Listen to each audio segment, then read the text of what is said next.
തമിഴ്നാട്ടിലും പശ്ചിമ ബംഗാളിലും ഇന്ന് ജനവിധി തേടുന്നു. തമിഴ്നാട്ടിൽ ഒറ്റഘട്ടമായി നടക്കുന്ന തെരഞ്ഞെടുപ്പിൽ കനത്ത സുരക്ഷയാണ് ഏർപ്പെടുത്തിയിരിക്കുന്നത്.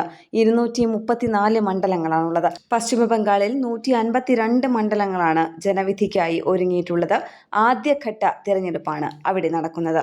ചൂടേറിയ തിരഞ്ഞെടുപ്പ് പ്രചാരണങ്ങൾക്കൊടുവിൽ നടക്കുന്ന ഈ തിരഞ്ഞെടുപ്പിൽ 70,032 പോളിംഗ് ബൂത്തുകളാണ് തമിഴ്നാട്ടിൽ സജ്ജീകരിച്ചിരിക്കുന്നത്. 4,834 സ്ഥാനാർത്ഥികളാണ് മത്സര രംഗത്തുള്ളത്.